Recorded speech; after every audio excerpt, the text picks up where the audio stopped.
Hello, and welcome to the We Recommend podcast, a movie podcast where every week we recommend a movie for you to watch and then come back here and listen to us discuss. I'm Jesse. I'm Jason. Jesus, Harold Christ on crutches. This week we recommend Zodiac.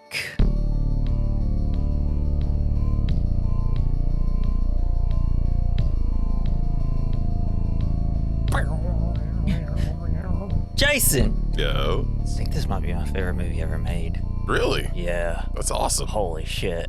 Well, so I never know what my favorite movie is. It used to be Drive, used to be No Country for Old Men. And then it's just like, you know, I guess over time it's just like, I don't know if those, it's just hard to pick a favorite movie. But man, watching this, I was like, doing this podcast kind of helped me understand maybe this might be my favorite movie because it has everything I like in it. Mm-hmm. And you know I love process. And god dang it, this movie has process. This movie is process to a T. They take so many notes. There's notes. Yeah, for the point, I have something to talk about notes and myself in it. But I don't know, just even at the start when you see Jake Gyllenhaal's character, Graysmith, walking in, and he kind of pans to the mail truck. Then he walks in, and then the mail truck enters. And then we see the letter being delivered. And then it's eventually delivered to the editor. And then they're in a meeting. And then the letter comes out. And I'm like, the process. I'm just like, I'm coming. You know, last night we watched like 3 episodes of How It's Made. And holy cow, I get what you're saying. Love that show. I never watch it enough, but I love that. Man, corn tortillas. It's wild. Ooh. It's just so satisfying. Yeah. For real. Just like, especially when they get into like the factory elements of it and just seeing the machines perfectly make everything. Factory. Yeah. And everything's perfect. It's like, I wonder, why can't we do it all perfect that way? Right. They're not showing you the times it doesn't work though. Oh, that's what it is. I'm sure if they did a cheese factory or cheese packaging plant, we wouldn't show them the parts where all our fucking machines suck. They wouldn't cut to the palletizers where all the lights are red because all the palletizers suck. Forgot what I was talking about.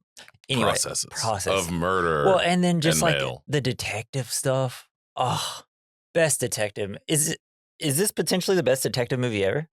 They're pretty good. I mean, it is a lot of detecting. And I like it how it goes into the people who aren't cops, like Jake Gyllenhaal. Yeah, the writer of the book that this is based on. They become obsessed. Yeah. Like there was that comedian, I can't remember his name now, but like his wife, it does this for a living. And she was like taking Xanax. She was taking all these pills to deal with her because she was helping look for the night. Night Stalker? Night Stalker. Yeah. And she ended up dying from like a heart attack just because she was so obsessed. Yeah. Do you know what I'm talking about? No. Okay. I watched something on the Night Stalker that I'm pretty sure mentioned her potentially. Yeah. Can't remember. But yeah, I mean, it's super stressful, and that's why like a lot of people die of heart attack. Yeah. Murderers. The silent killer. Stress. So was this your first time watching the movie? Yeah, it was. Did you like it? I did. I loved it. It was so good. Even though it was, I felt like at times it was like, I was still engaged, even though it was a little slow with all the just following the clues. I was still like super engaged. Slow. Oh my God. But I'll come across this table. Well, I'm not saying that it's bad because it was slow. No, I know. There just wasn't enough murder. Yeah. Well, because like the front half is Murder City. Well, like the first hour is Murder City. And then the rest of it's just like, where'd the Zodiac killer go? Why is he not doing anything? And might be because he was in prison. Yeah, he was in jail. Actually, so there was a Netflix documentary. Kids. As relevant as if ever. only people would go to jail for that these days. Right? Instead of starting wars instead. You know what the biggest crime is? Raising our gas prices. Mm-hmm. Yeah. Okay, let's not get too political. Arthur Lee Allen, he did it right. Yeah, I think so. I mean, pretty much. I mean, how can you? I mean, just insane. He's super creepy. Just because I watched a documentary that was on Netflix, and it's just like, he obviously did it. How could he have not done it? Yeah. I mean, he was literally door to door. And he had a bunch of squirrels in his trailer. Well, he had to eat. Yeah, that's true. Squirrels just like famously have zero meat on them. Yeah. They're so greasy. And, rabies. And I ate one time, the first squirrel, the only squirrel I ever shot, I had to shoot it like 15 times because it got stuck in the tree. Yeah. My grandmother cooked it, and she cooked its brain, and I ate its brain. Cool. Along with its whatever, like its legs. Was it the size of like a jelly bean? Yeah. It's super tiny. All the meat. It's just no meat. Yeah. Maybe because she squeezed out the guts. She squeezed it out. Yeah. She got all the good stuff. Thank you for coming to Squirrel Talk. Yeah, man. I remember the first time I watched it, I got it from Hastings. Just the DVD. It was just like $2 used. And I was like, ooh, cool. Jake Gyllenhaal, Robert Downey Jr., Mark Ruffalo. I like these people. And then I got it, and I was like, whoa, this movie's scary in some parts. And it's just wall-to-wall bangers of scenes. It's great. And it's wild how, this was before Iron Man and Marvel. So, like I only knew Robert Downey Jr. just from like other movies I've seen before Iron Man, and I always liked him. And then like this movie was like, whoa, I need to watch more Robert Downey Jr. movies. And then like I saw just a couple of Ruffalo movies as well. Then I was like, whoa, this guy's fucking fantastic. I always loved Jake Gyllenhaal ever since like elementary school, just because they loved, what is it, October Sky? Yes. The rocket movie or whatever. Yeah, we watched it like every year in elementary school. Yeah. And I was like, it's kind of like Gladiator, where I also watched it every year in high school. And I'm like, why did y'all watch that in high school? History teachers were all coaches. They love that movie. Like literally like 4 straight years, like all my history teachers were always like a coach or something. And they're like, oh, you have to do this. You have to teach at this school. So it's either movies teach, right? And, like, and then of course, because they're coaches, they're like Gladiator, Yeah. And there's a little, historical relevance to it. But I always loved Jake Gyllenhaal. I love, after October Sky, the next one I probably watched was Bubble Boy. Yes. Hell yeah. Love that shit. That was one of the movies that came on after like Monty Python and the Holy Grail on Comedy Central, like on a Saturday morning. Yeah, that's where probably how I watched it too, because it was constantly on Comedy Central. Yeah. And then Donnie Darko was like I don't know, like probably changed me a little bit. Yeah. Probably became a little emo boy after that. Awesome. That has to have a little bit of correlation. That and Fall Out Boy both made me emo, I think. But that movie also rips in. We're going to do it eventually. You can say a lot about Fall Out Boy, but they've been making music for like 30 fucking years. Yep. And they're still doing it. And they're still like. And they still at least have one good song on each album. Right. Yeah. Just one good song mostly, but they have it. They're totally hitting that middle range of mediocrity. Bro, when I saw Sugar We're Going Down for the first time, it was just a music video. I was like, this song goes. Yeah. My friend ripped me the CD, and they were my favorite band for like 10 years. Pirated a CD? No, my friend did. The FBI. My friend pirated it and gave it to me. Okay. I am not good. How would I prove that? Come on, Mark Ruffalo, come get me. Tell me who not to talk to so I can go find them. So who do you think has the best performance in this movie? I really like I guess Jake Gyllenhaal, but like I really like the detective. Mark Ruffalo. Yeah. I think it's a movie-stealing performance in just one scene with John Carroll Lynch. Nice. As the Zodiac. Yeah. When the mechanic, when he's in the interview? Yeah. Like just the one where, like just every little movement. And I know it probably also goes to like David Fincher, because David Fincher is like a crazy obsessive director who makes people do like 80 takes for one shot, essentially. Yeah. But like everything comes in, he's all like, he just seems like a normal guy, right? Comes in, sits down, then he crosses his leg. And of course the camera is forcing us to be like, he's a little too calm in this situation, right? Like he feels like he's smarter in this situation than any normal person who would be like, oh, I know what this is about. And then it's just like the way he changes how he's talking, like constantly throughout the conversation. And because at first he's really confident, you can tell he kind of gets a little like nervous and he's like acting like he's nervous or whatever. And then he's acting like he's sympathetic. And I don't know, man. There's like so many different emotions that he was like portraying in that. And it's fucking beautiful. does. It Unless I'm really like is. overlooking into it, but I don't think I am. I'm a smart boy. But I was, because this was the first time that I was like, because I watched that scene like 2 to 3 times hell yeah. during to do the notes, and I was just obsessing over it. And I was like, oh shit, So movie's making me become these detectives. hell yeah. So what's the deal with the watch? Zodiac watch. Oh, Zodiac with also the symbol. Didn't even notice that. Yeah, because at one point I accidentally watched the director's cut. So I don't know what may be put in and what was taken out.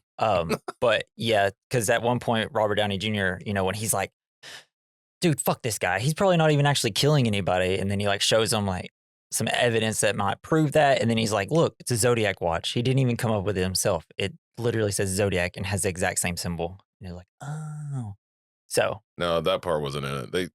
What I saw, he's just like, hey, let me see that watch. And then they, like, 2 of the detectives looked at it. They passed it around. Yeah.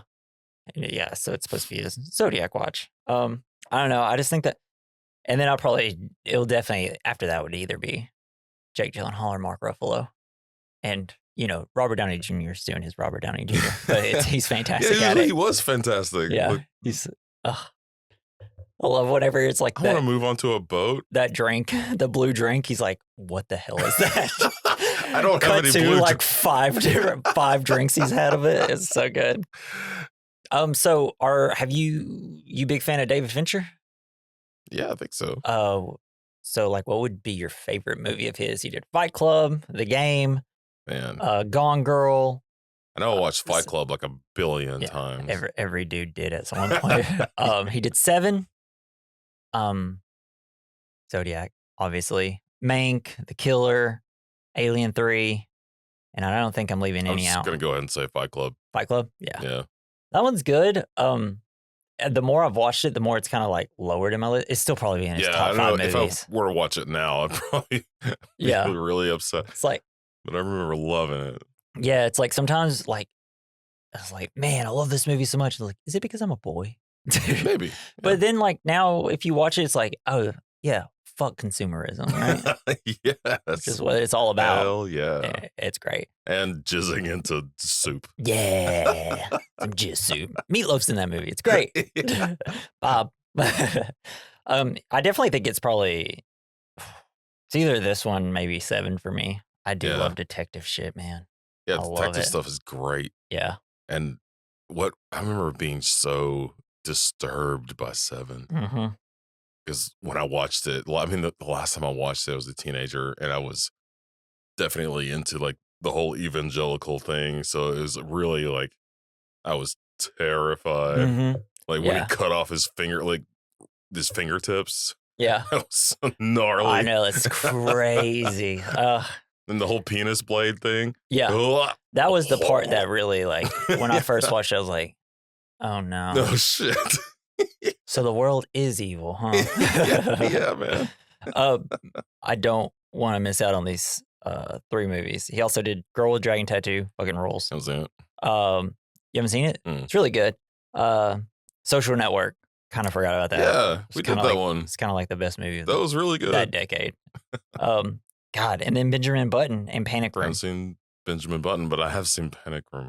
I remember when Benjamin Button came out, people were like, why did he do this? Nobody even died in this movie. I was like, it's still a fucking fantastic film. Yeah, I love that movie too. I think I got the gist of it. Yeah. Panic Room. Born old, dies young. Yeah. But it's great. And like, super wrinkly. Was he like a super wrinkly baby? Wrinkly old man baby. Oh, it's gross. Great. It's fantastic. Ew. But man, when it gets to the point where it's like, you got like peak, like, it's almost like he's supposed to be like 20 years old or 30 years old. And it's Brad Pitt. And it's just like, he's on a motorcycle with some sunglasses. Yeah. It's just like, don't uncontrollably J.O. Don't uncontrollably J.O. It's that strong. This is That's like, whoa. crazy. I can't wait to J.O. later. It's like, I literally saw it and I was like, wow, that's the most handsome man that's ever lived on the planet. And he still is. It's so wild. Really is. It's ridiculous. Ugh. It's like no matter what he ended up doing, as long as he didn't get like addicted to drugs or anything, like Brad Pitt was just going to be successful just based off his looks alone. I feel like at a point. Do you right? feel like do you think if Benjamin Button did a whole bunch of drugs, that he would just look better? Like, because usually they look older and worse. As he gets younger, he'll start. I don't know. Then you just look like a young drug addict. It's like, damn, that kid smoked how many cigarettes? Cigarettes.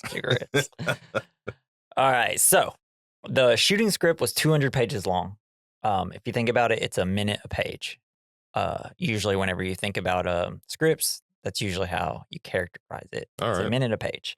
And to prevent any problems with length that such a long script might cause, director David Fincher decided to ask his cast members to speak faster.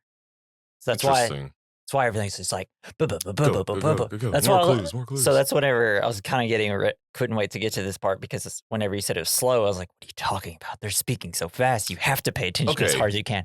I know you. Maybe it was just like the onslaught of like information. Yeah. Maybe that's. Yeah. And I think what really benefits me is the fact that I kind of talk fast anyways. Proof is in the podcast. The pudding. So maybe it's just like, I'm just like, I love that shit. We should have a podcast about pudding. Yeah. The Pudding Pod.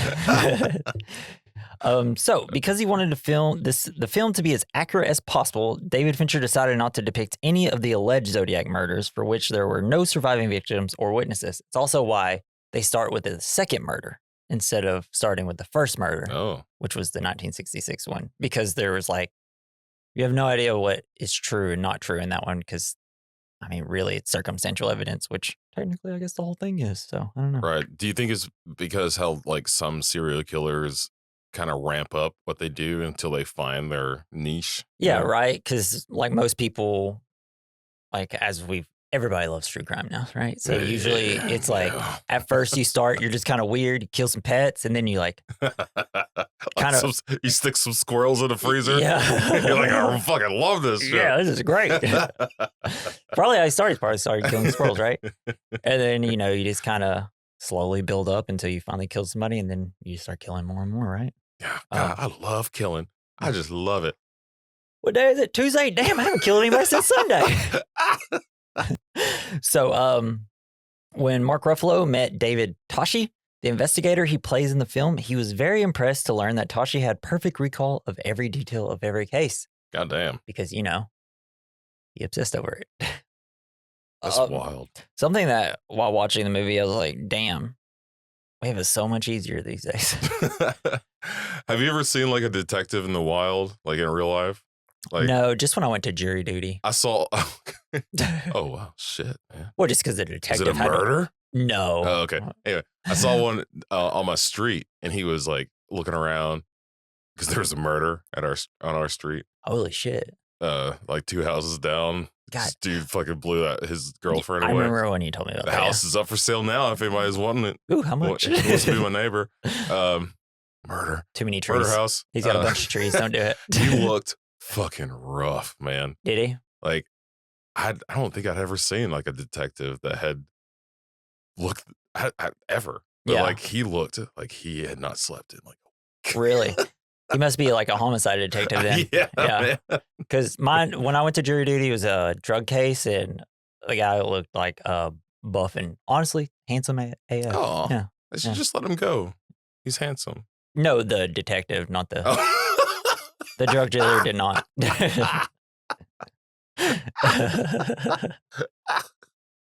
Oh, the drug dealer was handsome. Let him go. I know. He looked just like Brad Pitt. Probably had a bunch of little tiny baby chicks in his pocket. Yeah. So cute. The Zodiac's first confirmed attack, the murders on Lake Herman Road, was excluded from the film since there was no surviving victims to collaborate details. That's why they started with the July 4th murders. Robert Graysmith and Paul Avery were not actually friends. Their relationship is fictionalized in the film. Which kind of sucked because they seemed like a fun pair. Yeah, they worked well together. see just like Gray Smith hanging out with Avery and just Avery constantly shitting on him, but it's like, oh, he's funny. I don't know. It's the only one that talks to me at work. Everybody else calls me the R word. Well, maybe Gray Smith was a Mormon. Why? He was an Eagle Scout. Are all Eagle Scouts Mormon? Mostly, yeah. Oh, I didn't know that. It's definitely a Mormon thing to So be is in the Boy Scouts yes. not Mormon and Eagle Scouts are? No. Are they the same thing? The only time I spent in Boy Scouts was because we joined the Mormon church for like a couple of years. Really? And after that, we're like, were we not doing Boy Scouts anymore? No. Cool. All right. And Fun. the only Boy Scouts or Eagle Scouts that I've ever known were Mormon. I'm Really? not saying it's I've known any fuck it, whatever. Boy Scouts that were Mormon, but I don't know a single one. you were in the Mormon section of the Boy Scouts, I guess. I suppose. Well, I'm just glad you made it out of there unscathed. Yeah. Especially also being, I'm just not. Fucking mom was the Boy Scout leader for a while. Like, what the hell is that shit? Your mom was? Yeah. Why? Oh, well, that would suck, actually. It was weird. Yeah. Yeah. Anyway, your mom being a teacher or a leader in any sort of thing and you're in it, that would be the worst. Honestly. Yeah. I get it. It's like, dang it. Stop rubbing dirt off my cheek with She's just spitting on her hand. Said just spits on your face, then rubs it. Yeah. That'd be worse. So David Fincher and screenwriter James Vanderbilt and producer Bradley J. Fisher spent 18 months conducting research into the Zodiac murders. They interviewed witnesses, family members, suspects, retired and active investigators, the only two surviving victims, and the mayor of San Francisco and Vallejo. They did their work. So the hardest code to crack, known as Code 340, was seemingly finally solved by cryptographers on December 5th, 2020. After some 51 years of fame as one of the most difficult ciphers, it was discovered that some letters in the alphabet were never used in the deciphered message JQXYZ. The 8 letters were represented by a single symbol, and that the others were represented by between 2 and 10 symbols, a few of which were the actual letter. The message reads, including misspellings, "I hope you are having lots of fun in trying to catch me. That wasn't me on the TV show," which brings up a point about me. I'm not afraid of the gas chamber because it will send me to paradise, D-I-C-E, all the sooner because I now have enough slaves to work for me, where everyone else has nothing when they reach paradise, D-I-C-E. So they are afraid of death. I'm not arrayed, A-R-A-I-D, because I know that my new life is life. I know that my new life will be an easy on in paradise death. So I think that this was a letter just fucking with people. Yeah. That's all it was. It says nothing, so like, why make it harder than other than just to throw people off? Just to fuck with people, and it also sounds like he's really into D&D. Yeah, I don't think he was. Definitely don't think he was. I wonder if he had a group. They were all just at the end of every session. They're just like, "What the fuck, man?" Yeah, right. And it is kind of crazy because watching the documentary about him, and just he really doesn't seem like the type of guy that would do all this cipher shit and stuff like that. Like just like looking at him and like how he grew up, and like always going to races and stuff. It's like, what the hell? Like if it was Arthur Lee, yeah, Alan, but it's just I kind of thought, I was like, man, what makes this serial killer so fascinating, right? Because we all have fascination with serial killers because it's true crime. And it's just like, obviously there's the letters and like everything that built him up, and they showed it all over the TV and in the newspapers, so it just made it like bigger than ever. He only killed 5 people. I say only killed 5 people, but I mean, there's like plenty of serial killers that have killed way more people than that. Yeah. But it like took over San Francisco and surrounding areas, and it's just kind of crazy. But then did they have multiple serial killers working at the same time? Yeah. Apart from the Zodiac? Well, it was like in late 60s and 70s when this all takes place, and we had leaded gas and everybody was going fucking insane. Thanks, DuPonts. Yeah. You know what? Jeff Gordon, DuPont on your fucking hood. Just murdering people. Yeah. You know what I really, when I was little, growing up in the 80s and early 90s, I had a monthly subscription to this like I want to say like Spy Club. Okay. Yeah. They sent me like all these texts, like little magazine, pamphlets, things Mhm. about how to do ciphers and codes. It is They fascinating. completely missed out on, but they could have created some serial killers, They but they probably also could have did. helped us Yes. Solve. find them. Yeah. But all the ones they sent us were bullshit. Yeah.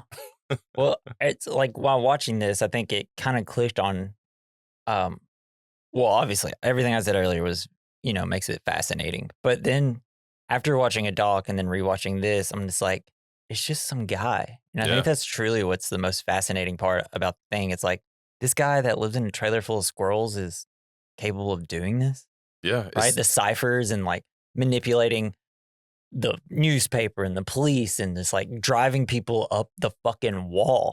And it's just like, just some guy that likes to go to races and shit yeah. and was in the And military. he just has normal jobs. Yeah. And I like the idea that is the extreme mediocrity. I Mhm. think you've heard that term before. Yeah. That just makes people go insane. Yeah. And I think that maybe that's what happened. Yeah. Here. Well, we took a break and now we can't remember what we're talking about. So we're just going to continue. Continue.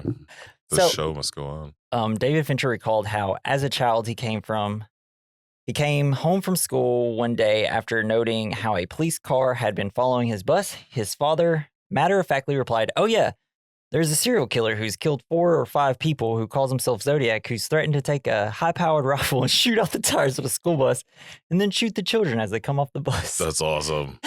Well, I mean, bad, but Thanks, Dad. Cool. Anything else happened today? Yeah. While I was at school? we're having pizza, I guess. Yeah. Nancy Slover, the Vallejo operator who took the first Zodiac call, was asked to help provide voice direction by selecting an audio recording of readings by various unidentified actors. After selecting the recording that sounded closest to Zodiac, it was revealed that she selected a reading by John Carroll Lynch, who plays the prime suspect. Damn. Yeah.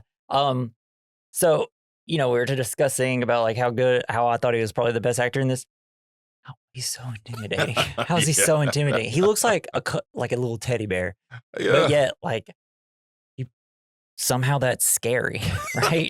It is, because you choose don't the expect bear it. in the woods, right? You remember that thing recently? If a woman meets a man or a bear in the woods, what do you choose? Oh, You because choose the bear. You know the bear will kill you. The man you don't know. The bear is predictable. Yeah, that's true. Woo, hell yeah.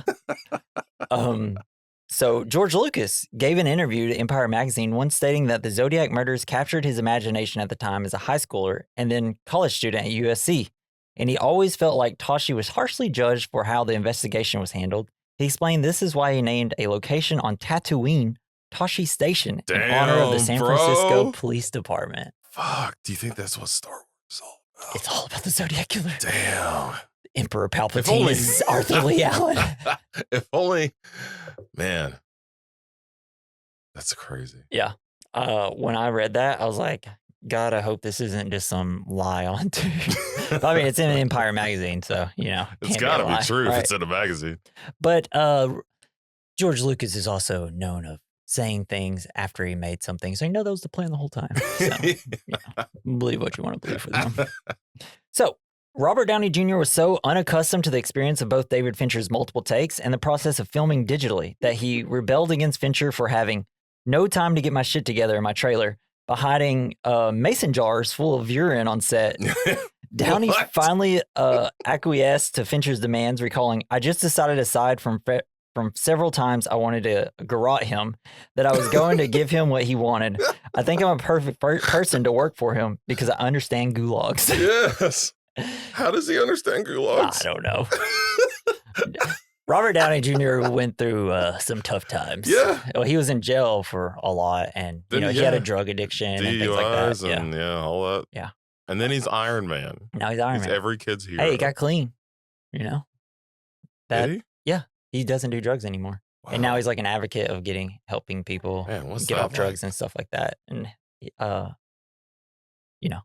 getting off addiction. So Jake Gyllenhaal went fucking bonkers on this movie, and I think it kind of changed his whole like career path. His life. Yeah, so he was famous that he like was going insane from all the multiple takes because they do like 88 takes a scene. Jesus and he fucking hated Christ. it. That would drive me insane too. Yeah. And I guess at the time Jarhead was coming out, the movie, and so they're like, Jake, you might win an Oscar. You got to go to all these film festivals while also filming this.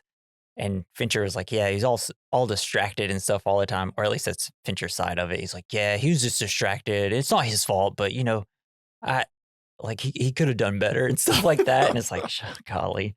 But yeah, apparently Jake Gyllenhaal had a rough time filming this. Yeah, I bet anybody would. But here's the thing, David Fincher gets your best performance, right? Yeah. So it's like, and Kubrick was the same way.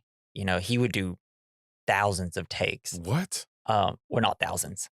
That was a bad way to say it. But like, yeah, he would do like take after take after take after take. Pushing an actor to the extremes. Yeah, I mean, it kind of on The Shining, it kind of drove everybody crazy on that. And he was very harsh to, I'm blanking on her name, but the wife. Yeah.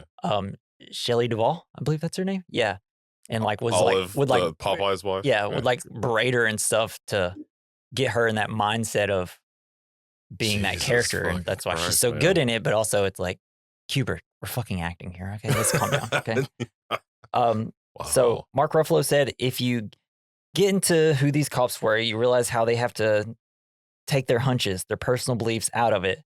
Dave Toschi said to me, as soon as that guy, Arthur Lee Allen, walked in the door, I knew it was him. He was sure he had him, but he never had a solid piece of evidence, so he had to keep investigating every other lead. That has to be frustrating. It's like, especially if that interview with Arthur Lee Allen happened exactly how it happened, be like, what are you talking about? This is the most insane coincidences on the planet. It's like, you can see like one or two coincidences, right? But he had every coincidence ever. Having bloody knives the exact same day of the murders in the park, like being in the areas the exact same times that all the murders happened, literally having the Zodiac watch with the symbol and the watch, being in the middle. It's like, whoa, what in the world? I think maybe we just need to start blaming the people who make the Zodiac predictions. Yeah, did anybody ever interview them? No. Hey, be nicer. Yeah. How about don't say that you should kill people? Yeah. Because I'm a Scorpio. Was I in Dirty Harry? No. Yeah, I'm a Virgo. What? I don't know. What even is that? What's their sign? What's this? What's the picture? Isn't it the lady? So you're a virgin? Yeah, essentially. Yeah, Obviously. it's like a woman or whatever. Just a lady. Yeah. Ladies love killing. And apparently it's why I can't just like take vague notes because I'm a Virgo. I don't have to write every single detail. I don't think down. it means anything. Plus, all the stars have changed from, the positions of the planet. Have you even looked at the updated signs? I think I did. I think I'm still a Virgo. Okay. It is. I mean, I know all that's probably like a little bit. Like the Chinese zodiac. I'm born in the year of the rat. Really. We can't get on this topic. We can't. We have so much movie to go love through. the idea that I'm a rat. I'm a rat. So Jake Gyllenhaal and Mark Ruffalo were cast in part thanks to Jennifer Aniston. Director David Fincher was in pre-production stages of the film when he asked her who some of her favorite co-stars were. She replied with Gyllenhaal and Ruffalo, who she had previously worked with on The Good Girl, 2002, and Rumor Has It in 2005. And also Donnie Darko for Jake Gyllenhaal. Yeah. And my last fact, the only real comment that Robert Graysmith said about the finished screenplay was, God, now I see why my wife divorced me. Hell yeah.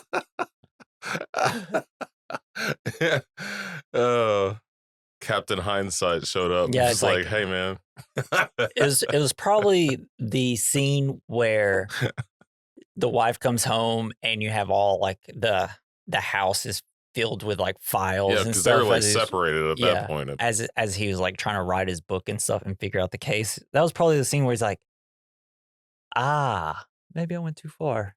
Yeah. And also going to a killer's house. Haven't seen my kids in like 3 months. Yes. You can't talk to him till it's over. It's like priorities. Never gonna be over. But hey, he wrote a book that became a really good movie. Yeah. Good for him, I guess. It's usually people don't have the greatest home life when you do it. I mean, it's like directors, right? They're never home. They're always working. I don't know any. Constantly trying to make, well, I mean, like Fincher worked 18 months just researching, just essentially being a detective just to make the movie. And then, you got like 3 or 4 months of shooting and then post-production. It's like, were you ever home? Yeah, there's no kissing involved in any of that. Yeah, exactly. I don't even know if he's married. Sometimes, Jason, you say things, I'm like, I don't really understand. You will. And I love it. See, I'm playing 5D chess right now. And I'm not playing anything. So, we're going to hop into the plot. Before we do that, I want you to think what the point of this movie was. And if you know the point, then leave us some fan mail to where you'd be like, this is the point of the movie. This is what I think. And at the end of the podcast, I'm going to say what I think the point of the movie is. The point of the knife. So, Jason, Stab. Can't wait to get to that park scene. God, that was horrible. That was awful. So, Zodiac, 2007. Let's go, baby. So, the film opens on July 4th, 1969, with the Zodiac killer's second attack, the shooting of Darlene Ferrin and Mike Mayo, I think is what they call them. Mergio or at the Meigho. No, it's Mageau. What the fuck, man? Yeah, I remember they say it at the end, and I was like, all right, remember how to say that. And now here I am, like, at a lover's lane in Vallejo, California. Zodiac also calls the police and reports that he did it. Fun fact: last night on How It's Made, we watched how mayonnaise is made. Oh, that is Mayo. not relevant. Mayo. Mayo survives while Ferrin dies from her injuries. So this whole scene. So the guy comes. The woman picks him up and he's like, "I want to drive." He's like, "Are you gonna get in?" No, I feel like this is the one time that maybe he should have been driving the car. I don't know. If he was in the driver's seat, he might have died. Well, who knows? Or he would have driven away immediately. Yeah, or not because his reaction was like, "Maybe we should go." Yeah. Yes. But after the first creepy thing with the fireworks, leave. After the second one where the guy parks behind you and turns off his lights and then drives away, leave. That is immediate reaction. Leave. Leave as fast as possible. Yeah. And I like that. So that they're going to go to like a drive-in or a dine-in place. And they're like, it's too busy. And she's like, yeah, let's go somewhere a little more quiet. They get there. He's like, what are we doing here? It's like, bro, she wants to make out with you. Yes, obviously. And or have sexual intercourse. Maybe. Get a hint, bro. He's trying to differentiate the thoughts from his wiener. And then with the thought that she hasn't eaten in 24 hours and she may not be thinking straight. Yeah. He's just like, she's like, I haven't eaten in 24 hours. And he's like, I thought you wanted to eat. It's like, bro, try to figure out what's all going he's on thinking here. is maybe she can gobble this knob. Yeah. But like, fucking A, man. Yeah. Then we kind of learn that she has a husband and it's kind of a cheating situation. Oh, the fireworks situation is fuck off and die. And he says it funny. And then hurdy-gurdy. I think the hurdy-gurdy is one of the most fun instruments that I played in video games. Oh, is that like a thing? Yeah. I didn't know it was an actual instrument. Sea of Thieves, you can get a hurdy-gurdy. They play it on the pirate ships and you just twist this thing that plays. Oh. And then you like, I don't know how you. So that's what the song's about. It's like a hurdy-gurdy, man. Okay. Yeah, it's like with the monkey and he's down there like dancing and the guy's twisting the thing. Oh, that's what a hurdy-gurdy is. I literally never knew what a hurdy-gurdy was. I should have looked that up. It's okay. So, it is 1 month later. A letter written by the Zodiac arrives at the San Francisco Chronicle. Paul Avery, played by Robert Downey Jr., is a Chronicle crime reporter. Robert Graysmith, by Jake Gyllenhaal, is a political cartoonist there.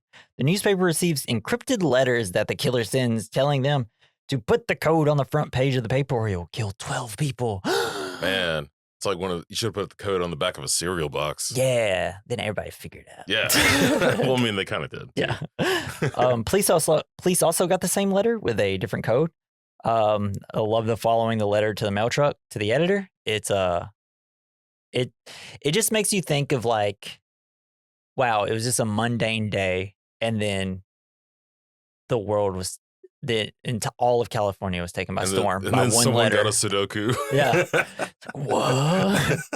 But it's just like, it's just when you think about it, it's like at one point everything was one way, and then a letter showed up. Flip that shit upside down. The mail was delivered and everything changed. Damn. Like in that area of California, in San Francisco, Vallejo, and all that area, it's just like crazy. Crazy how mail just one person did that just by making something a puzzle, essentially. Oh man, I love puzzles. Because I mean, if someone just was murdered and they just like 5 people were murdered and they never knew who murdered those 5 people, nothing would have changed in this world. Right. But sending a letter and forcing them to post it in a newspaper changed everything. It's crazy. We should just to look at it like that. Murder people and send a letter. No. I'm calling the cops. I'm calling the cops. I'm calling the cops. Just try to change the world with a letter. No, we send a letter to the news and we're like, hey, we're going to make podcasts if you don't post this letter. Like, and then we're going to keep doing it. They're like you and every other white guy in the country. You and everyone with a microphone. Yeah. What makes you special? Yep.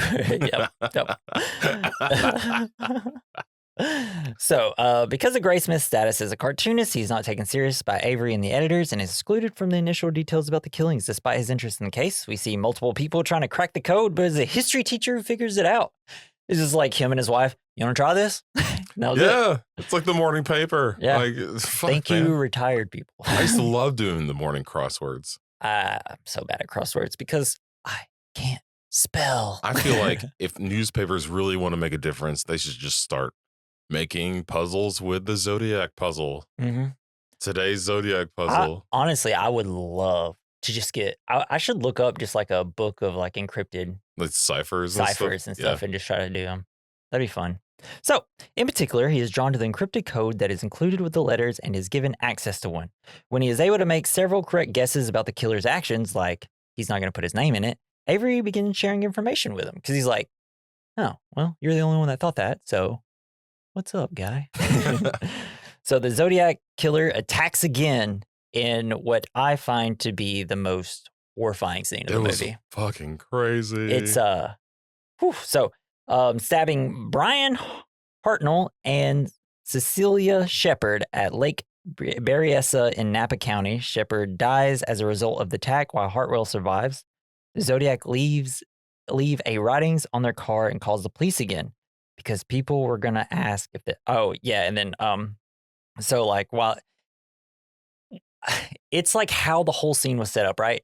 So they're just laying there and then the music kind of starts to pick up whenever she says, hey, there's someone over there. And he's like, shit. Yeah, it's a fucking park. It's like this time the girl is scared and the guy's not just like, it's a park. What are we supposed to do here? Everybody's going to be here. And then it's like, oh, he's hiding now. It's like, getting closer. And he's getting closer. He's got a gun. Oh shit, it's got a gun. And he still didn't move. I know. And then it's like, becomes the whole situation where it's like, all right, give me keys and wallet. And then he's acting so calm. It's like, just take whatever. I'll write you a check. And he's like, all right, get on your knees and tie his hands behind his back. And he's still just like, all right, dude, whatever. You can just take whatever. Just do this and go. Then he starts tying the legs. And they don't know anything yet, but we know. And it's just like, it's getting scarier and scarier. And he's just talking. And then because he hog ties them essentially. And then the stabbings happen. And the stabbing is so brutal. Worst. Yeah. And I don't ever want to die like that. No, man. It was awful. The whole scene, it's the fact. Oh, and then there's also the line. He's like, yeah, there's a line. Is that gun even loaded? Because people are going to ask if it was even loaded. And then he shows them that it was loaded. Fuck, dude. And there's something so terrifying about the fact that the guy's not taking it as serious.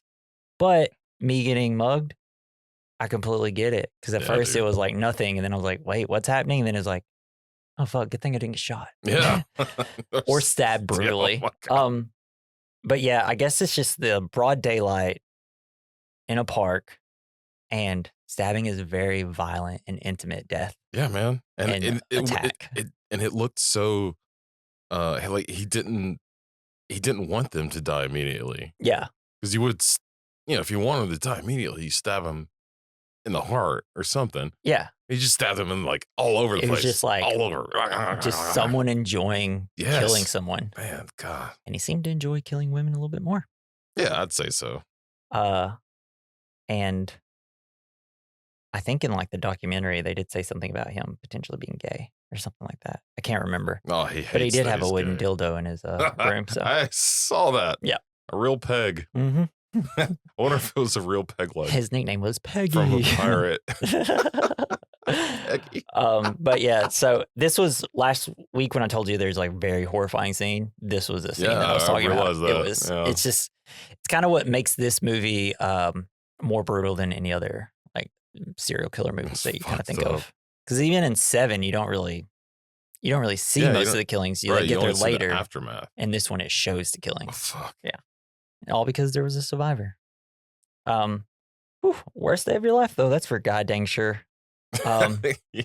So we see Avery is getting closer to Graysmith and curious on who he is. Soon afterwards, San Francisco taxicab driver Paul Stein is shot and killed in the city's Presidio Heights district. San Francisco police detectives Dave Toschi and his partner Bill Armstrong are assigned to the case, liaising with other detectives such as Jack Molinax in Vallejo and Ken Narlo in Napa.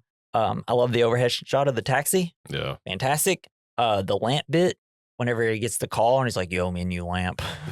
Here, let me describe the lamp so I can tell you which one to get me. The weird animal crackers thing. Sure. Boy loves animal cracker. You just ask everybody if they have animal crackers. Like that's a normal human thing to do. And the process of them trying to figure out where and how he was killed. It's like, because they go to this fair book. He's like, oh, it's a block down where he's supposed to be let go. And they kind of figure out it's like the whole street's lit up. So, and he's like, well, it could have been like someone's walking their dog. So he tells them to go a little further. And it's just fascinating. Fascinating. This is why I feel like maybe we should pay waitress or like service people enough so they don't need tips. Yeah. Because I feel like if you don't want a tip, you don't have to, you know what I mean? Like you don't have to kill somebody. I was like, what are you talking about? I was like, oh, You don't have to tipping the driver. kill Yeah. somebody. Yeah. And they figure out it's not like a robbery because he was the first fare of the day. And Yeah. Maybe he just is like too nice. well, I think it was Zodiac throwing off the cops. Be like, why? Oh. Because at that point he was either killing women or he's killing couples, Now he's and just then he just killed indiscriminately a taxi cab driver for no Yeah, that reason. will throw him off. I think it's all because he needed a reason to send another letter, and he needed evidence that he needed a killed JO him. real quick. But yeah, this scene is kind of great. I love just like detectives on a scene figuring out, like, kind of casing the Fuck yeah, man.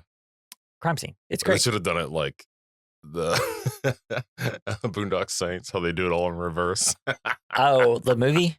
Yeah. the Yeah, movie. and it's like, yeah, because in William Dafoe has like the music, like he's doing that.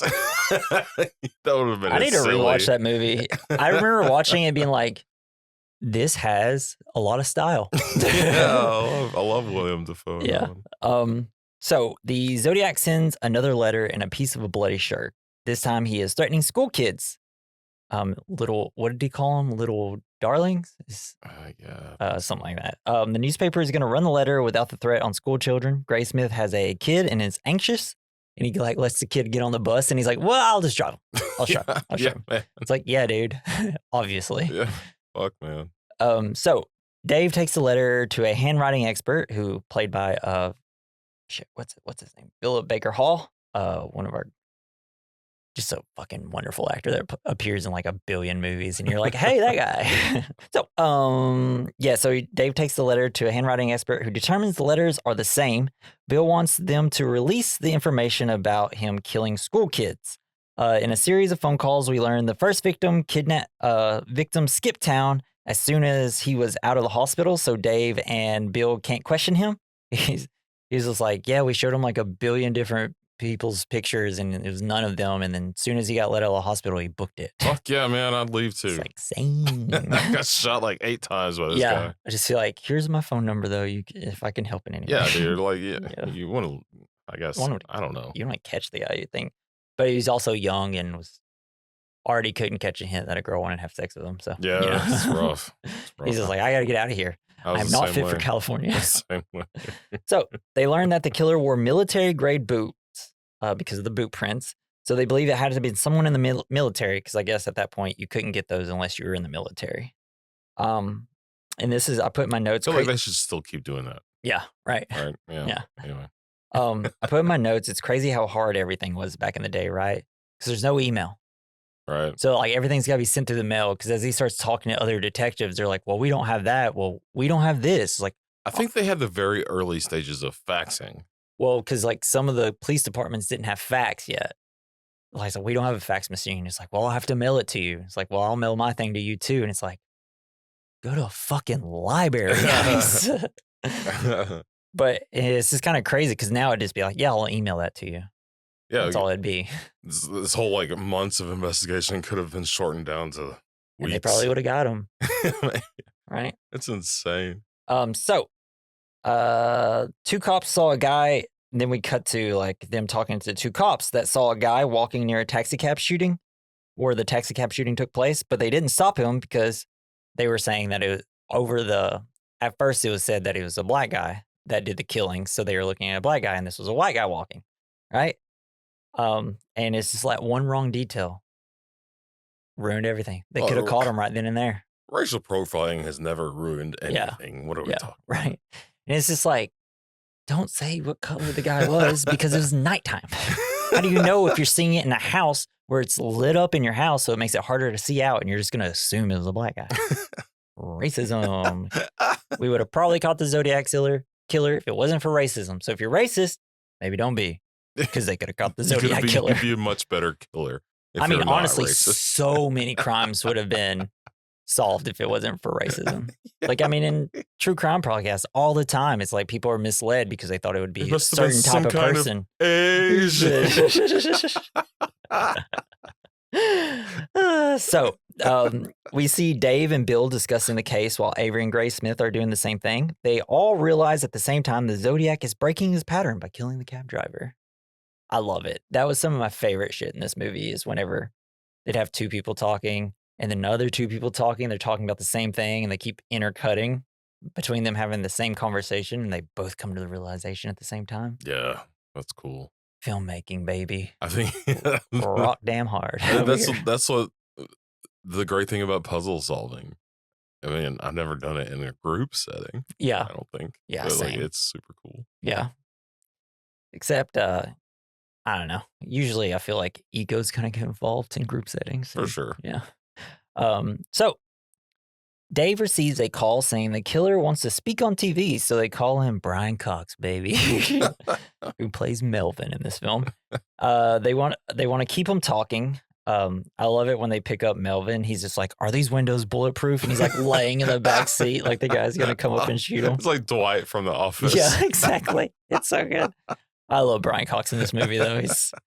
He's just like so nonchalant and just like isn't really taking anything too serious, except unless his life is on the line. So they want to keep the Zodiac killer talking whenever he ends up calling in. The killer, or someone posing as him, continues to toy with the authorities by speaking on TV.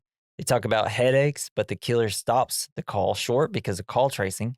He's worried about going to the gas chamber. He screams because of headaches, and he says he's going to kill them. Melvin says he will meet him at a church. They go, but they have the whole force taking him, and like every news channel ever follow him. Brian from the park murders say that wasn't his voice, and the call came from a mental institute. Nice. But that scene, ripping as hell, though. Yeah. Fast. Could you imagine watching that live as it happened? God damn, no. That would be insane. Insane.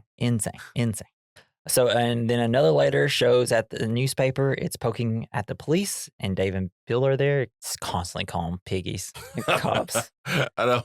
And like whenever Alan was after the interview, he's like, I wait for the day when Cops will no longer be called pigs. And then it just cuts to Bill's face like, it's him. Thanks. It's definitely him. Because like, if that is actually something he says, you could like, I mean, that's just doing exactly what these letters are doing. It's like shoving it in their face. Yes. Yeah. It's wild. Yeah. So at a bar together drinking Aqua Velvas, which Avery initially makes fun of Grace Smith, for, but he ends up loving them himself. They discuss the coded letters. Grace Smith says he figured out the codes because of double L's and using a Middle Ages code book called the Zodiac alphabet. Avery says it's good business for everyone but him. So it's kind of waiting to get to here, right? So throughout this film, there's like 3 different things that says Zodiac. There's the Zodiac alphabet, which was like the Middle Ages thing, the Zodiac watch, and the symbol is a little later. We'll find out it's in like the newsreel, or not the newsreel, the film print for the Most Dangerous Game. So I'll show you at work that symbol is also on all the boxes that I use. Mm-hmm. Yeah, I know what you're talking about. Yeah. So do you think that the Zodiac killer, like it was a coincidence? Like, oh, I know about ciphers and I know about like the Zodiac alphabet. I have a watch that's Zodiac that has the same symbol. It's kind of made it his thing. And then it's like on the film reels that at a place that he potentially may have he watched that reel, of course. That. So do you think he's like, I'm going to build a character off this? Like, what do you think came first? Like, I know, I think he had a watch and then just went with that, or he knew about the cipher, the Zodiac alphabet, and had the watch and it just all clicked? Yeah, well, I think it started as kind of an interest, as in a lot of people think that there are these supernatural things that control your life in some way. Yeah. That will predict your life in some way. And like, I feel like maybe he thought there's all these signs that are confirming his ideas that the universe is predicting his fucking crazy ass lifestyle. Maybe even like a bit of OCD about it. Yeah. Like definitely not in terms of I'm OCD about how my trailer looks. No. But like can be OCD about other things, right? Yeah. About how he probably felt like he was not in control of his life in a way, like it was all destined, like predetermined. Yeah. And he couldn't do anything else. It's like, it's just fascinating to me because, you know, like you have everybody else obsessing over everything. And it seems like Zodiac had an obsession about literally just things that were Zodiac, things that had the word Zodiac in it. Yeah. It's just kind of interesting to me. I don't know. But yeah, it's just like, once you put all the things together on like how he may have came up with like the Zodiac and the symbol, and it's like, what came first? Like chicken. Okay, so Dave gets a hunch because one letter says basement, and there isn't a lot of basements in California. Oh, fuck. Because, you know, earthquakes. Melvin gets it. Yeah. I feel like the basement would be the best place for an earthquake. So the house can fall on you? Well, you do. I don't think you want to be underground during an earthquake. Maybe you're right. You're thinking tornadoes. Tornadoes. Yeah, that's what I'm thinking. Yeah. But like, if you don't want things to fall on you, being underground would usually be like pretty safe. Well, not with a whole house on top of you. Yeah, but you'd still like, because like tornadoes take the house away. Yeah, and then you're underneath. Well, they also knock things over. Yeah, but like it's usually if it's going to go straight through it, the house goes away. Okay. All right. We'll have to. But yeah, it's also just like a famous saying that's why people didn't build basements in California because of earthquakes. Okay. They're like, it's too dangerous. I guess that makes sense. I don't know. Don't fight me on this. I know. And Melvin gets a letter on Christmas.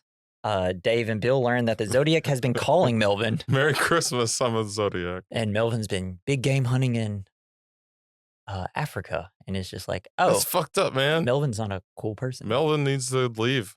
It was the 60s. No one gave a shit back then. There are no rules about ivory. You know, he was hunting elephants. It's probably lions or tigers. And bears. Oh my. Oh my. So we cut to a scene where a woman and her baby are driving, and the killer gets her to pull over and tells her her tire is loose. Would you like to know a little fact about the actress? No. It's Ione Skye from Say Anything. Nice. Yeah. This is her big breakout role. No, Say Anything was. But she kind of stopped acting, and I think this was kind of like her first role in a while at this point. So it's just kind of cool. I was like, oh shit, I watched this before I ever saw it Say Anything. Yeah. So I I was just like, I don't even know it. I know that face.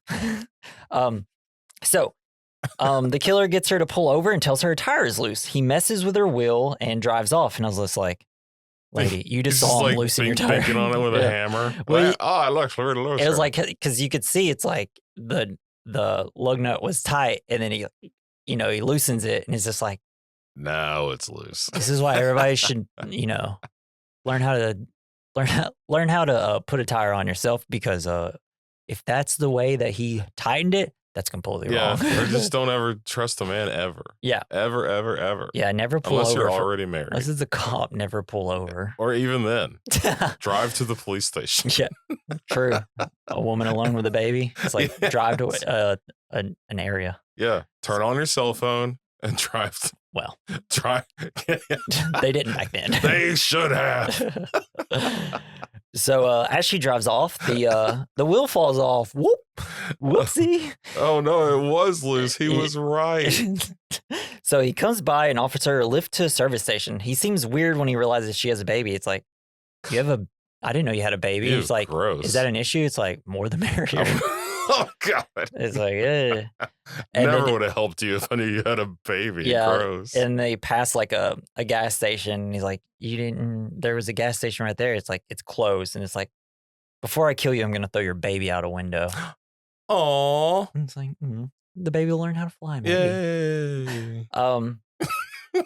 Maybe he'll put it in a basket and float it down the river. But I mean, like, if that was you, wouldn't that be the most terrifying thing you've ever heard in your life? That'd be horrible. Just like, I guess. And we cut to her on the side of the road. Apparently, she jumped from his car. And then she hit a baby in case he came back.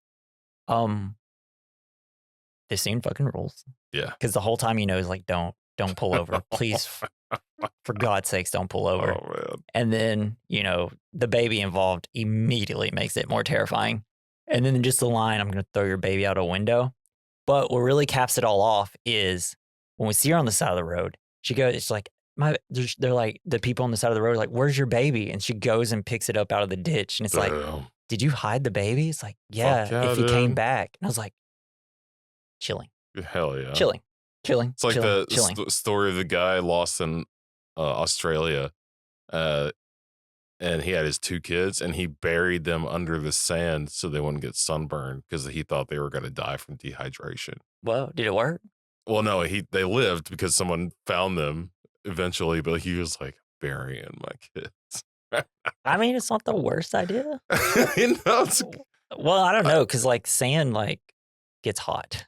Oh, well, yeah, but at least it's not the sun. I don't know. It's all just I don't know. Wow, our podcast about this movie is driving. is turning, how would you save your babies? It's turning Jason into Jake Gyllenhaal during filming in Zodiac. All right, so then we get a montage of letters, not claiming some killings and claiming some. He wants people to wear buttons now of the Zodiac symbol, and threatening more murders and explosions. And the button idea, yeah. Hot. I want people to wear buttons of me. It's like, that's so what fun. The hell? That is insane, Jason. It's insane. I love a button. This guy was literally just messing with everybody in that Californian area. Yeah. It's insane. And then Paul believes Zodiac is full of shit because some of his letters are coming out after the killings are run in the newspaper. Because he's like, look, he wrote this like 3 weeks after we already posted in this newspaper, and he's just writing things that were like only in the newspapers and stuff like that. So he thinks that like most of everything that he's saying is just full of shit. And then he shows an ad for a Zodiac watch that has the same symbols, and he's just like, he can't even come up with his own thing. He's like stealing things from other properties and things like that. He's super not original. He does Zodiac. Yeah. And then the most unoriginal thing. Yeah. So Avery gets a Halloween card. Because after all this, because he kind of like, Avery's been kind of shitting on the Zodiac killer, saying that he's like a homosexual and things like that. Sick burn. Of course, like, well, back in the 60s, yeah, like people did not like that. They hated it. So Avery gets a Halloween card Good with things are better now. Yeah. Seemed like it was gonna. It's so much better. Avery gets a Halloween card with a bloody shirt in it. He's like, ah. Ooh, thank you. So he's like, and then Dave and Bill come up and he's like, I want a gun. So we cut, and then Avery is going to see, we cut to him shooting a gun. Because he immediately went and got a gun. Fuck yeah. Avery is going to go see an anonymous tip, but Gray Smith can't go with him because he has a date that he shows up late for. She tells him that it's not a good idea for Avery to go alone to talk to the person. He's like, Gray Smith is like, kind of immediately gets distracted. Like, he'll be all right. He's got a gun. Like 10 seconds later, you actually got me thinking that maybe I should go call him. So he goes and him and his date go into the phone booth together to call. And he's like, he's not home yet. So I'm going to have to go home and wait for the call. And she's like, is this a trick to get me to go to your house? And I'm like, if you know this guy, he's not that type of guy. Yeah. He's an Eagle Scout. He's not really, he's not that. Man, imagine all the missed opportunities we've had as gentlemen in phone booths. It's just not a thing anymore. You can't force a woman to be inside a small space with you to make a phone call anymore. Oh, man, we're really missing out. I know. We Dennis Reynolds from It's Always Sunny. It's the implication. She's already in the phone booth with me. God. So, Paul Avery and Gray Smith work together and uncover additional evidence, such as evidence of Zodiac's first murder in 1966. Throughout, they share a love-hate relationship with the police department. Avery goes to the place and has new information. He thinks the first killing happened in 1966. All the police forces go to Riverside Police Force to find out about the killing. All turns out it might be the same guy, but Riverside police don't think so. They receive letters and everything. Avery gets yelled at by Dave. He's mad at Avery didn't come to them first, and it made Dave look bad and also kind of, obstructed like their investigation a little bit. I love that the Riverside police just like keep showing information that is like, this is exactly how the Zodiac did it. This is exactly how the Zodiac did it. This is exactly how the Zodiac did it. We don't think it's him. It's like, dude, he literally just like everything almost looked exactly the same. Trust me, bro. It's definitely not him. But I mean, if in like going through and because wasn't it like the BTK killer? Like he killed someone and then like didn't do it for like a year or two. Yeah, well, and he waited. And sometimes there was like 7 years. Yeah, between when he was. It's just like these people are fucked up, and we don't know how they're gonna react. So I mean, if that could be the first. And we always say how they always say about like the first kills are usually kind of spur of the moment. Yeah. And so, I mean, he may have not perfected like the lettering and things like that. So it could have been him. Yeah, choose the bear, ladies. Yeah. They're predictable. But he also he's pretty good at manipulating everyone. Everyone, and he had the whole public view of everything. Yeah. Jesus. It's fascinating. Absolutely fascinating. And terrible that it happened. So, because I keep saying fascinating, it is fascinating. I just want to make sure that this sucked that it happened. Wish we didn't even have to do a podcast over this movie. Guys can do great things even if they work at a really crappy job. It's not personal. What are you talking about? You can. Guys can become killers. It's crazy. They can even come up with puzzles. You can be really smart and still work at a crappy job. Yeah. Starting to get a little nervous up here with Jason. All right. He's so smart. Like, that's weird that I saw you working on like a cipher the other day. Does that have to do with anything? The Zodiac sign is on all the boxes. On every single one. That's where Jason got the idea. The Zodiac killer makes boxes. So. Goes all the way to the top. Then Bill gets a tip about Arthur Lee Allen, who essentially told a coworker all that he was going to do. He used the same language, and he even told him that he would call himself the Zodiac killer.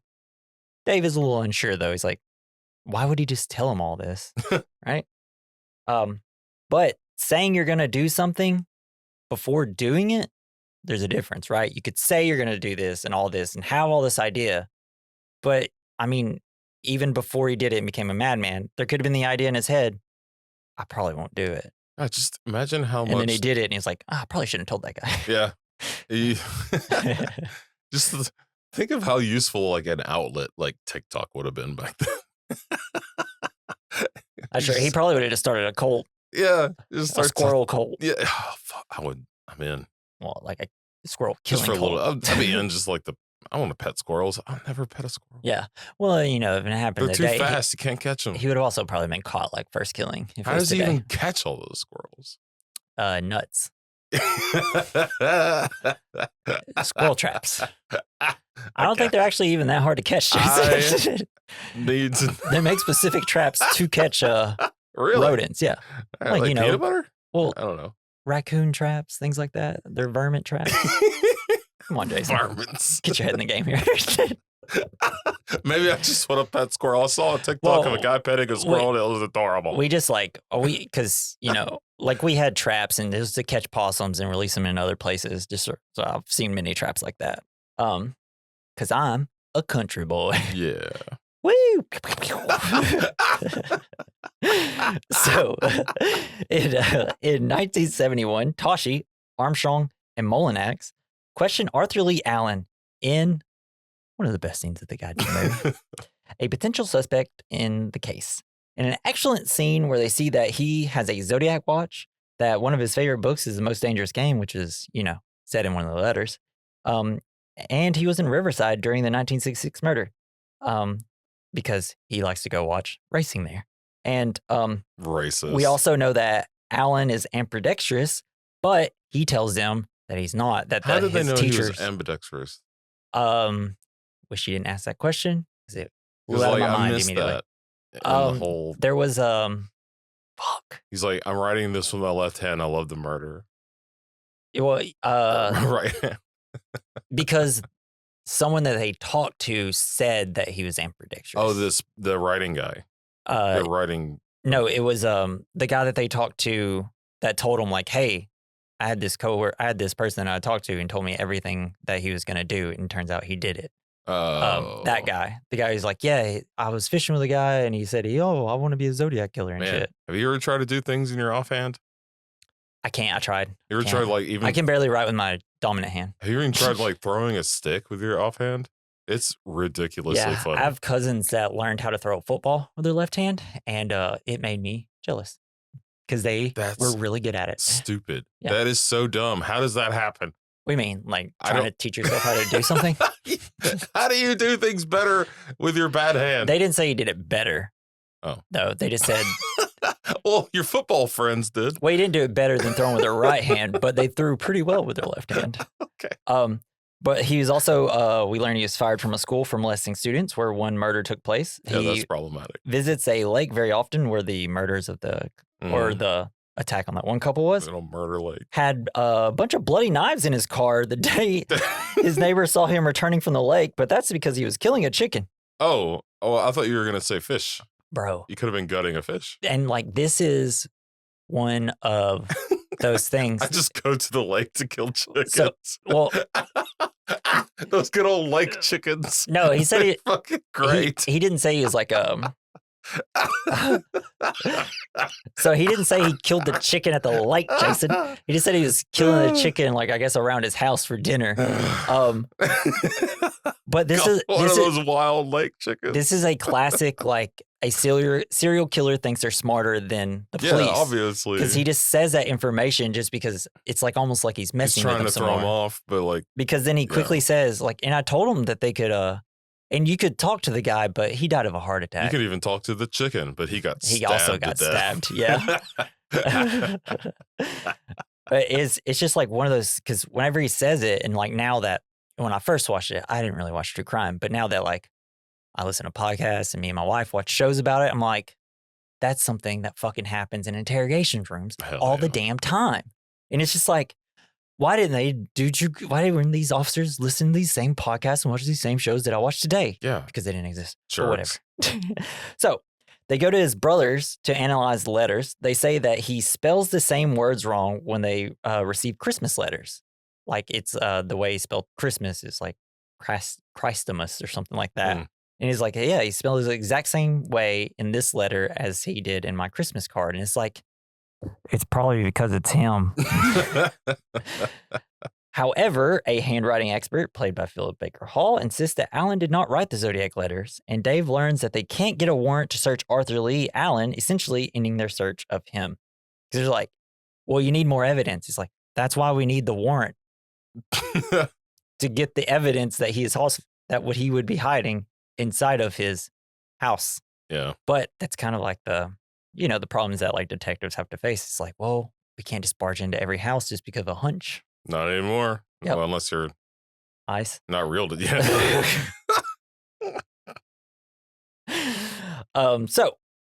Yeah. Avery, who is paranoid, addicted to drugs and alcohol now, asked to be put in charge of the investigation. He's like, awesome. Because like his boss is like, you want me to ask for you to be put in charge of the investigation? You got it, buddy. And they're like, hey, you need to act right or get out of here. It's like, you know what? Maybe I will go to a different newspaper. Yeah. He's like, you need to stop drinking. He's like, well, maybe I just want to go drinking right now. Yeah. And then Graysmith sees him and he sees that he's like all disheveled and stuff. And he's like, he goes up to him and asks if he's okay. And he's like, no. And it's something Robert Downey Jr. does so well. He even does it in like the Marvel movies. Yes. It's that injured, deeply injured, like emotionally problematic soul. Yeah. And just the way he looks at him and says, no. It's just the way he just, I don't know, timidly says it. And it was like the first person to ever ask him if he was okay. And he's like, thanks. And he shrugs it off. Like, I'm not okay. And it's not going to get better. Thanks for asking. I'm going to go drink. You want to go drink? I'm going to go drink in my houseboat and play Pong.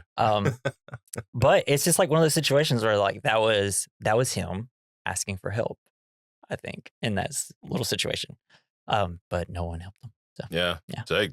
Or that wasn't shown, at least. I mean, maybe Jake Gyllenhaal's character tried. Well, I mean, he kind of tried. He came to his house later. Yeah. But that was all just for his own obsessive reasons. So Bill and Dave learn that Allen lives in a trailer in Santa Rosa, California, and they may be able to get a warrant from there because it's not the same, because they couldn't get a warrant from Napa, or Vallejo, those two areas. So they're like, wherever they thought he lived. I don't know. And they want a different handwriting expert to look at it because not everyone thinks that people would write the exact same way with both hands. Or, I don't know. I think I got that reversed. Because I think Philip Baker Hall's character was like, this would be impossible to do with both hands or something like that. And the guy they talked to is like, no, there's actually two ways to think about it. And he doesn't think that way, but I do. So they're going to go to him. Maybe he's just making the squirrels write the notes. That's why he's training them. You know, let's spend a minute to think about that. No, I don't think that happened, Jason. How do you know? You weren't there. They go into his house. They open the door. There's a squirrel sitting in a computer chair, turning around with glasses on his head. It's like they've got the quills with the feathers, and they're dipping it in ink wells. Like, you caught me. Attack, and all the other squirrels start attacking. They form like a human, and like it looks like a squirrel human of conglomerate squirrels. Yeah. Yes, I am on board with this. Yeah. So they lay out all the information on Allen. This is when they're talking to, like they're talking to maybe like the boss or like the person over the police station. They're like gonna lay out all the evidence for him so that they can go to a judge with the information. So they lay out all the information on Allen, who definitely seems like he did it, and they eventually get their warrant because they're like, he was literally in all the places. He literally has similar handwriting. He literally has this knives. This person said he did it. This person, the guy that lived. Yeah. Well, not quite yet, but that's at the end. But like his friend, it's like his friend literally said he told him everything that he's doing. So they grant him the warrant, and on September 14th, 1972, in Santa Rosa, they go to his trailer. He isn't home. He has a pet squirrel, nudie mags, wooden dildo, size 7 gloves, and a bunch of guns. You said one pet squirrel. There were squirrels all over that place. Yes, that's because I wrote that, and then one of the squirrels was in a cage. That was the one they showed, and then all of a sudden there's a bunch of squirrels. Yeah, they were wielding guns probably with it. Yeah.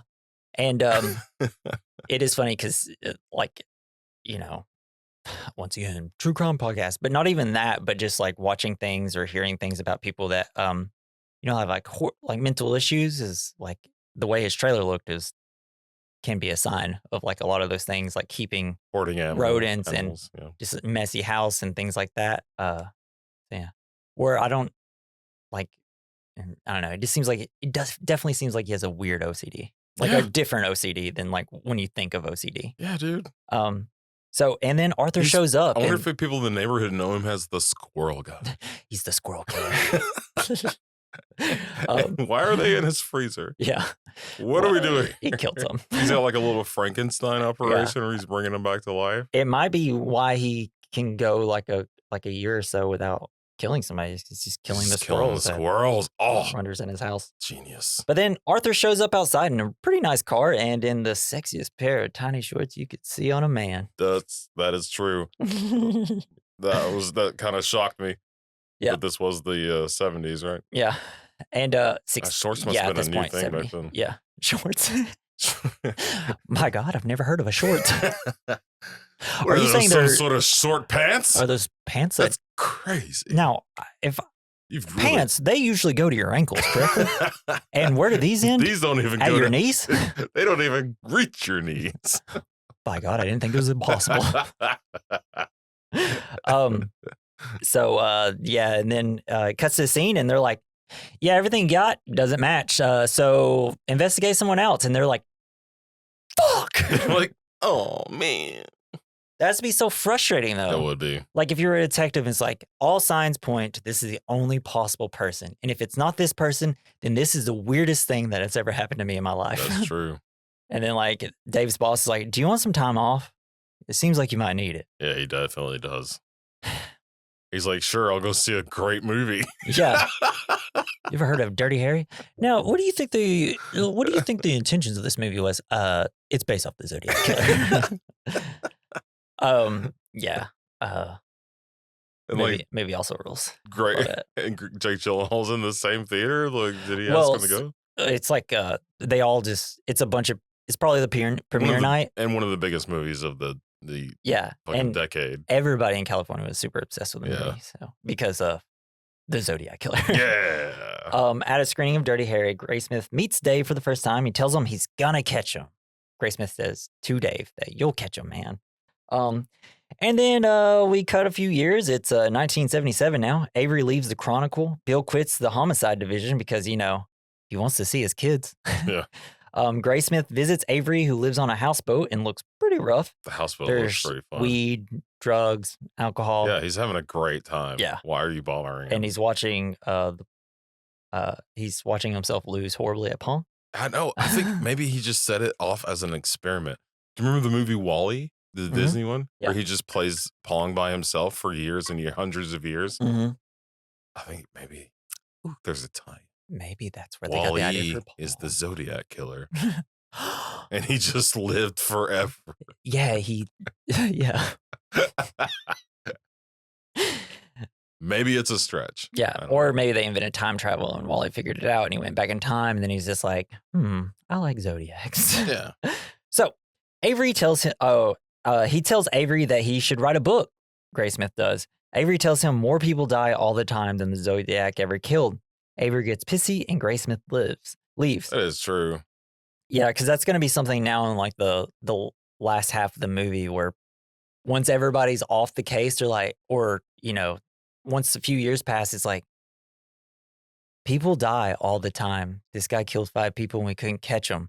But, and I can't remember, Avery says something, it's like, you know, like 500 people like died in this one area and nobody said anything about it. So it's like, there's worse people this out guy there. Quit killing people and he's not writing letters anymore. So puzzly. Because he was in jail. I just love his puzzles so much. I miss them.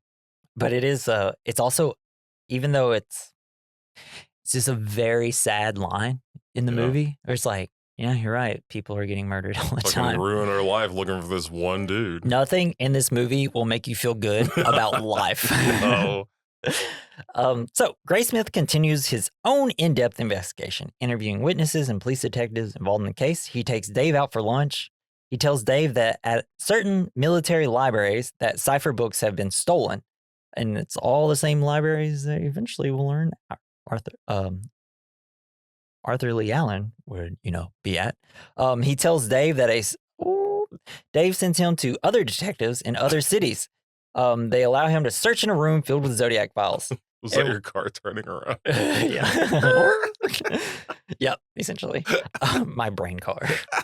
But I love this. This is the part of the movie where it's fun because it's like, you kind of want to be Graysmith in this situation, right? Because we're not detectives, but it'd be so fun to be like breaking a case, Yes. right? To the point to where like even detectives are like, we can't help you. We're not going to tell you anything.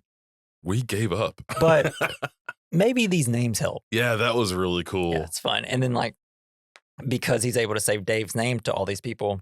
But if like he, no like, one's goes- around listening, can't you just be like, These are people that took their jobs very "Go do-" seriously. I guess. You know what, Jason?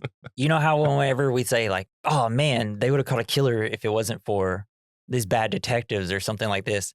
These are They're trying to detectives be good detectives. technically doing exactly what they're supposed Yeah, to do. you're right. They just didn't realize this Graysmith kid was going to be like, I don't know, really good at finding But once they saw that he was actually like finding shit out, like Yeah. good shit. Yeah. And That's really cool. that's where like the movie kind of like, for a second, you're not horrified and you're just like, yeah, let's go, baby. So, yeah. if only the Zodiac killer watched Beavis and Butthead, everything would have been He great. might have. We don't know. And when he goes to search like the room filled with the Zodiac files, it's just a big room. Every file in there is Zodiac, and they're like, you can't write anything down. And they like take his pens because it's illegal. I think that he's in there. Yeah, he's so taking the job so seriously. Yeah. Fuck. So he meets with Dave and tells him that the Zodiac knew Darlene and called her family 90 minutes after the killing, like made 4 phone calls to people in her family 90 minutes after the killing. Dave sends him to Melvin, where it's the guy from the TV, where the housekeeper tells him that the Zodiac called on his birthday, which is something they did not know. Or they did, but they couldn't figure anything out. When pushing the birthday thing, he hits a wall, though. I love how that the house cleaner was like, yeah, I was the one who talked to him. Yeah. Not a big deal. Yeah. It's just the most wanted killer Yeah. in all of time. Yeah. Spoke to him. He was really Yeah, nice. he's really nice. It's like at first he thought he was going to, well, because I think it was one of those things where he's like, it's kind of like the baby thing, right? Where he's like, oh, I didn't know you had a baby. There's like a break in his serial killer mind where he's like, I didn't know you had a baby. He's like, is that anything wrong? It's like, then his voice kind of changes a little bit. It's like, more the merrier. And I'm assuming like this phone call would have probably been pretty similar. Like, hello, yes, can I speak to Melvin? Oh, he's not here. Shit. Ah, Shit. I was really wanting to kill somebody on my birthday. Yo, this is my birthday. Yeah. So, Graysmith's investigation is profiled in the Chronicle, which the prime suspect is known to read, and he allows himself to be interviewed on well, that's a little bit later, for his book that's in process concerning the case. He then gets a call saying that he should contact Bob Vaughn, whose friend is the Zodiac. He says the killer is Rick Marshall.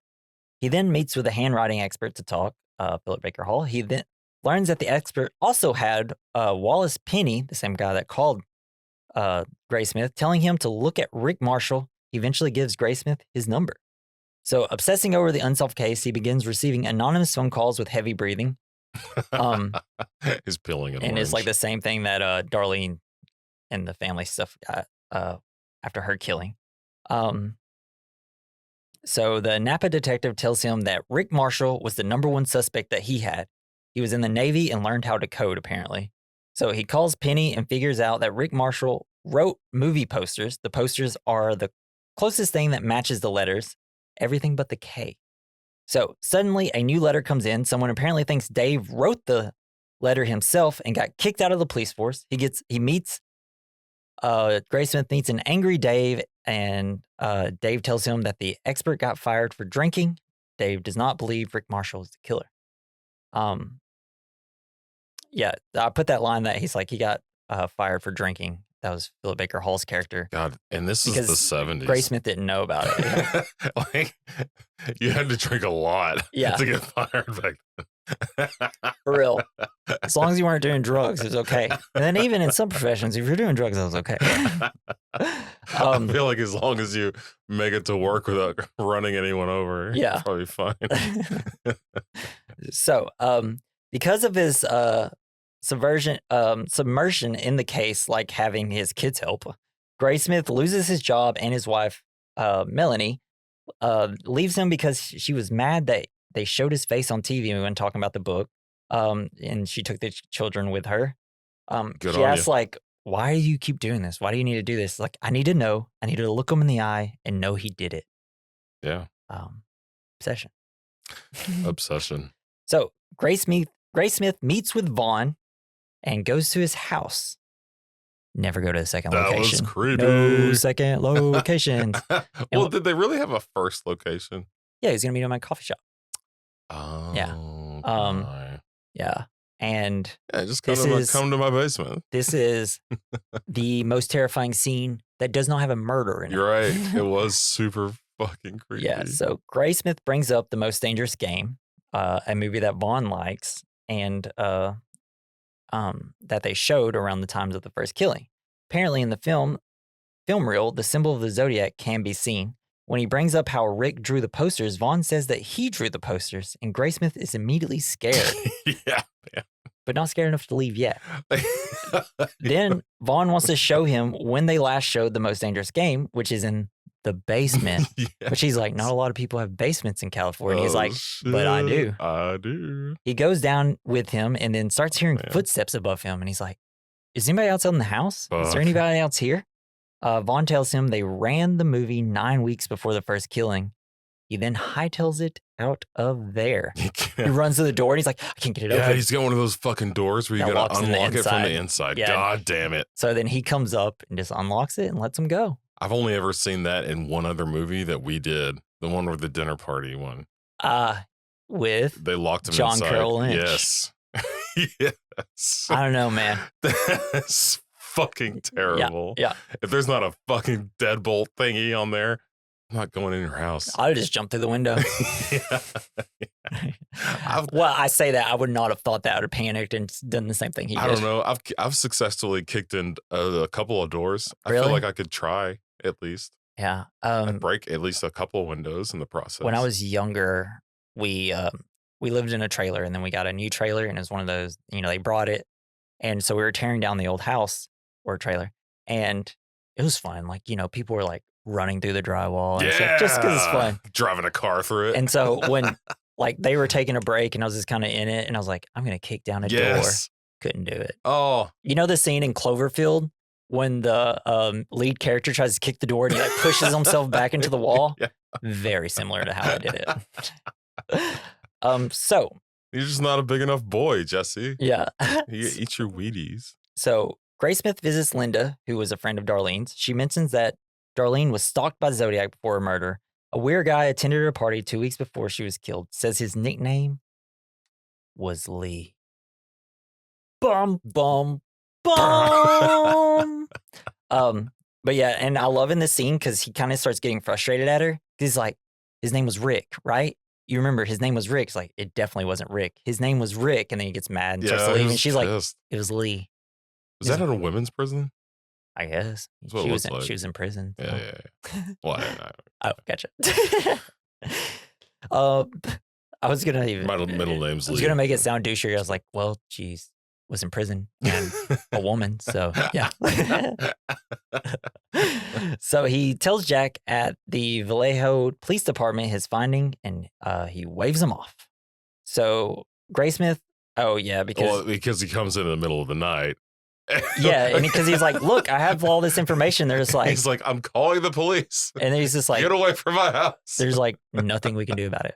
Oh, that's something different. Later, no, okay, my bad. So I thought he went straight over there. No. After that. So Graysmith's wife visits him at his lowest. She tells him to do whatever he has to do and finish it. She gives him some mail that has Arthur Lee's driver's license on it and his birthday. Damn. December 18th, which is when the phone call happened to Melvin. That's around the winter solstice. Yeah. I wonder if that the sky, Zodiac. The Zodiac. So he immediately runs to Dave's house, who is going to kill him. It's like, I'm going to kill him. Where's my gun? Yeah, I would too. And then I love it because he's like, get out of here. Go away. He's like, I'll meet you around front. It's like, no, you won't. No. So funny. David Fincher makes fucked up movies that have some of the best jokes in them. That's true. Yeah, it's so wild. So he tells him it's Arthur. It was Arthur's birthday when he called Melvin. Arthur wrote Dave a letter saying like, sorry, it wasn't me, and I'm sorry if I can do anything to help later. And he's like, Wink. he wrote it on a typewriter, something that you can't track for handwriting. He also knew Darlene.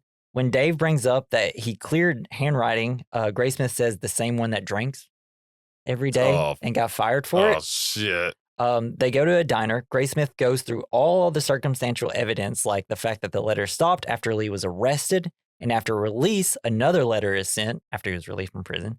He also learns Lee lived next door to Darlene, 50 yards, door to door. It's like, how do you know? It's like, I walked it. Did it. That was cool. That was fucking scary. There's a line, just because you can't prove it doesn't mean it's not true. Easy, Dirty Harry. And then Dave's just like, finish the book. It's like, we can't do anything because we don't have physical evidence, actual evidence that we can prove in a court. So just finish your book. Like, oh, maybe people will be like, we got to heavily look into killer. Yeah. It only took like 20 more years to do it. So nice. And then coming into the conclusion, in December 1983, a full 14 years after the original slayings, Graysmith tracks down Alan to a Vallejo hardware store where he is employed as a sales clerk. After Alan asks if he can help Graysmith with anything, they stare at each other for a moment with blank expressions, during which time Alan's name tag can be seen with Lee written on it, before Graysmith simply replies with a no and leaves the hardware store. That was... Imagine coming face to face with someone like that. And he got it. He got what he wanted. I wanted to be able to look in his eyes and know that he did it. Damn. And he did. Because like when he just stares at him, John Carroll Lynch, great facial actor, obviously. Fucking awesome. Kind of changes the way he looks, where he's like, oh shit, this guy knows. No one ever comes in here and looks at me like this. Something's going on here. So then we cut to 7.5 years later. In 1991, Mayhew meets with authorities and identifies... I just said it right that time. I couldn't say it earlier, and then it just off the... Mayhew? ran right off my tongue there. That's wild. That's great. Meets with authorities and identifies Alan from a police mugshot. Shortly before the authorities walk by a bookshelf, copies of Robert Graysmith's book Zodiac is spotted on the shelf for bestsellers. Final title, and then like he's like, all right, I got a thing of pictures for you. Point out who, if any of these people are the Zodiac killer. And he looks at it and he's like, this guy. And he's like, yeah, that's my favorite actor. And it's Arthur Lee Allen. Yeah, he's always really intimidating in movies. Did you ever notice that? Or he's a teddy bear. It could go either way. And then, so yeah, and that's it. Final title cards inform the audience that Allen died in 1992 from a heart attack before he could be questioned further by police. And DNA tests performed in 2002 did not match samples gathered from the Zodiac letters. The police departments believe that he is still the killer, even though that the tests didn't show. And we learned that Dave was cleared of all charges of writing the letter, and that Graysmith is with his kids and has a good relationship. Happily ever after. Yeah, to some degree, which is great. Sometimes you just got to get all of it out of your system. Yeah, and that is Zodiac. Yeah, what a fucking wild ride. Oh my god, Jason, what do you think of? What is the point of Zodiac? I think it's about obsession. That is exactly what I put. And how it can ruin your life and break you down psychologically. Maybe seek therapy. But also help you solve maybe a murder. Yeah, maybe solve a murder, but maybe ruin your life in the process. I know like a lot of people do this, are just obsessed with puzzles, do Sudoku. Yeah. That's a nice like kind of, I don't know, what placebo. Yeah. If you know. That's why I do them at work. Right. You just can't stop murdering people. Do a Sudoku. Yeah. That's why you don't have to worry, guys. I do Sudokus when I'm bored at work. See, and that's healthy, and we appreciate And that. it's also, yeah, I mean, it gets you out of your head, right? It makes you stop playing with other people's And, heads. you know, because I realized that this movie is about obsession, like about maybe like halfway through, I was like, I like had to go to the bathroom, so I paused it and I was like, I was kind of thinking, I was like, shit, I'm obsessive. You do love to go into the bathroom. No, just like I was so I was thinking like I didn't want to do the notes as detailed as I always do because I'm like, and it's 2.5 hours. Yeah, I was just gonna kind of just like, just make it like vague and just like hit the points, but like obsessively can't do that. Yeah. Like I've tried every time I try it, I'm like, no, I gotta write this down. I gotta write this down. I gotta write this down. And I was like, oh shit, am I an obsessive person? Getting really weird. I was like, oh no.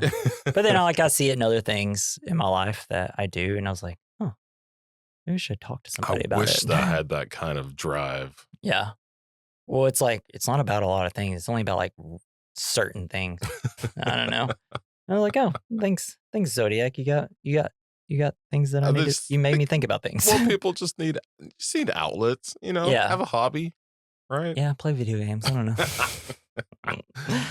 But yeah, so we're gonna hit our next category: the good, the bad, the ugly, the fine. It's where we discuss the good of the film, something we like; the bad, something we didn't like; the ugly, something that didn't age well; the fine, something that did age well. For the good, I put, let's see, what did I write? Fucking everything. Oh, cool. That pretty much covers it. Yeah, that pretty much covers it. No, but I mean, honestly, for this movie, to me, if I had to pick like what makes this movie good, I think it's the direction. It really is. The way, I mean, I guess it's just like the whole process of filmmaking. So yeah, everything. Sure. No, I feel like mine was kind of the same in a different way. It's just the fear that the way that creates the fear and makes you feel it. Yeah. By that horrible murder scene. Yeah. Well, yeah, in the park, right? Yes. So he doesn't, when he starts stabbing the guy, you don't see it from a side perspective. You see it from her perspective. You see it from his face because he stabs the guy first, right? Because he's like, she's staring at him. He's scared and then starts stabbing. And then you see his face and he's like, and he can't move. All he can do is lift his head. And then like it stays on him for a second and then he moves to her. And then that's where you get the side profile of like, you see him doing it to her. Yeah, that was so fucked. And that's good filmmaking. It is really good. And it kind of makes it obvious, like why these people got so obsessed with it. These horrible things that happen. Yeah. And this is probably the movie that best shows the terror and horrifying things of being stabbed in movies, right? Because we watched Scream 7, the newest Scream recently. In that movie, when someone gets stabbed, I'm like, yeah, rock on. The knife is so pretty. In all those, and which, Wes Craven's a great director, right? But no stabbing in any of those movies made me feel, in like any horror movie, it made me feel like this, where I was just like, I hate everything. Because he had him where he wanted. They were defenseless. He could have just walked away. He could have just shot him in the head like he did the other ones. But he relished. Yeah. In the killing. But he's also a coward. Yes. He hogtied him. He's a fucking coward. Fuck you, serial killers. It's just like the whole time though, like whenever he has him at gunpoint and he's like, all right, don't move. I'm just like, there's water behind you. If you can make it to that water and jump in. He'd never catch you. Bullets cannot shoot you in water. Mythbusters have proved it. They explode on impact of the water. Yeah. Just in case anybody's about to get shot near water, jump in the water, please. Jump in the water. Or at least if it the old penguin escape. Yeah. So for the bad, I put, what is this that I put? Fucking nothing. Oh, that's weird. Pretty similar to mine. Well, I mean, okay. Well, I just thought, even though it's kind of like what I said at the beginning. There's just, I don't know, not a lot happening after the first like hour, and like the second half of the movie, it's just clues, which is great. And then, but you only see Zodiac like twice. I don't know. Maybe maybe it's not bad. So I will say that I think I don't know if it's well, they're obviously basing it off a book. So, they're just kind of going through how it is like that because it's Okay. based on Graysmith's book. But I think it's just one of those things where it's just like, I think that's showing, hey, see how easy it was for him to kind of get away with it? Yeah, so I guess it's not really bad because what I was thinking of, like, why are they showing Jake Gyllenhaal or Graysmith's character, like his dating life and like they're doing this? But like, I guess you have to show how it ruins his fucking Yeah, life. it's kind of to show the point of what Yeah, maybe the movie is. the point of obsession, how Yeah. it destroys you. Yeah. So maybe just that's the bad. Yeah. I don't know. Obsession. Obsession is bad. No, like I get it. Like And you shouldn't have squirrels in your house. It's illegal. Yeah. And it's not safe for the squirrels. And they had the run of the place. And there were guns. The squirrels could have had the guns. And was it the squirrel's wooden dildo? Yeah. Was that theirs? That was messed up. Maybe it was a tree and they You like get splinters. they like carved. They're like chewing on a piece of wood, and there's like Arthur Lee Allen's like, I promise it's not a dildo. This is something the squirrels did. This is I do pirate cosplay. So the ugly, the fact that he was never found. Why would you have a wooden dildo? Now I'm stuck in that. Maybe- That's just, man. Maybe he carves wood. I mean, that's ancient dildos were made out of wood. They're like super smooth and like some of them are made out of like ivory and stuff. Why wood? Yeah. Wood is bad. Yeah. Don't people know that? Can't feel good. Well, I mean, people put a lot of things in themselves. I guess. Yeah. Light bulbs. Yeah. They break. They break. Just don't clench. Yeah. So Anyway, for the- sorry. I'm sorry. no, you're good. So for the fine, I put the whole movie. I feel like it gets but so this movie came out in 2007. It was one of the best man. one of the best movie years we've ever had. Like if you go back and look at all the movies, the same year as There Will Be Blood, Damn. No Country for Old Men, Nice. Michael Clayton, which is a really good movie, and then this movie. And I feel like it kind of gets overlooked because, even around 2007, I didn't hear a lot of people talking about it. They're talking I about didn't either. No Country for Old Men or There Will Be Blood. And it's just like, hey, there was also like a third masterpiece, guys. I don't know if you heard about it. It's called Zodiac. But now I think it's finally, now that people more are online and talk about movies all the time, it's kind of gotten a little bit more respect. Yeah, I but- couldn't believe that I'd never seen it. Yeah. And it's so good. Even today, like, and I guess that's one thing I think is really great about time pieces. I guess, what you call it, timepiece? I don't Period know. piece? Period piece. That they kind of age better than Mhm. most things. Yeah, Like, because it's like, there's like that 40 or 50-year difference. yeah, because it already happened. So it's Yeah. like now if they make a movie, it'd just be like, it's like, well, that's a little out of date. I don't know. Or it's like, because you could release a movie, you could start filming a movie like 9 months before it's released. And then like after those 9 months, like, well, it's already kind of Yeah, not it's really like, as relevant. like how far out of time does it take to become relevant again? Like, or like, I don't know. Well, it's kind of like in movies, like especially like comedies when they make very specific jokes about things that are Yeah, happening in the That time is true. that are going to be forgotten later in the future. Like And that's just that was good. really funny then, but like is not really something that's going to So historically make an something impact. to make a joke. So I guess this movie is more timeless because of what it's about. Yeah, I think so. And like they kind of avoid those types of, like, in in the beginning where Jake's showing off his drawings to the editor, he's got like Richard Nixon in there, Mhm. and like, but there's no like Nixon jokes. Yeah. You know what I mean? Like that would have been, I feel like that would have been a thing that would have made this movie a lot worse. But like, Yeah. I don't know. Yeah, because like whenever we see that, like there's like a Nixon pin, right? Like Yeah. on one of the guys' desk, and it's like that was during that scene. That was before Watergate, and like they never even brought up Watergate throughout this. Though in the director's cut, I don't know if it was in yours. There is like a section where it's like a full minute of a black screen, and it's trying to tell you how like time has passed by like giving you a bunch of like news, Oh like no, that wasn't radio, there. like radio and news, audio. It's like talking about how Vietnam's over and like all these things that have happened and like even like other serial killers that have been caught. Just show like all this has happened. So no one really cares about the Zodiac killer anymore, Yeah. except for like Graysmith and these few detectives. And it also just shows like this guy, like no one, they never caught him. A lot of stuff has happened, and it's We've had a lot of better Interesting. serial killers since the Zodiac, right? well in terms of body count, As yes. body count. I mean, because you had Bundy, Night Stalker, Oh, all of man. them, BTK. Bundy with his hand in his pants. Oh, Yeah. love that show. What? Al Bundy. Oh, Married with Come Children, on, yeah. man. Also for the fun, I put the whole cast. I mean, like they're all like huge stars now. Yeah, so it was amazing. It was a great movie, and I Yeah. really enjoyed it. So we're gonna hit our next category, double features. We recommend a movie to go alongside this movie. I obviously put Dirty Harry. Nice. I can't wait to watch Dirty Harry. Yeah, because that's also the next movie we're doing. Fuck yeah, man. Because Zodiac told me to. Yes.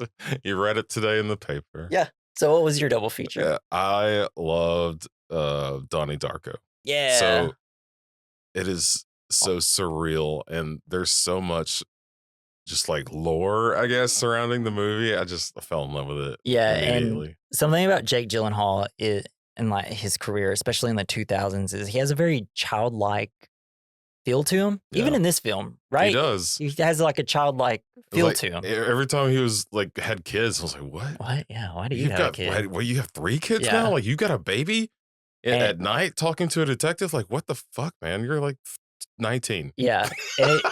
And like, It wasn't, I though. think and it's just because I guess the way he looks and the way he Yeah. sounds and stuff.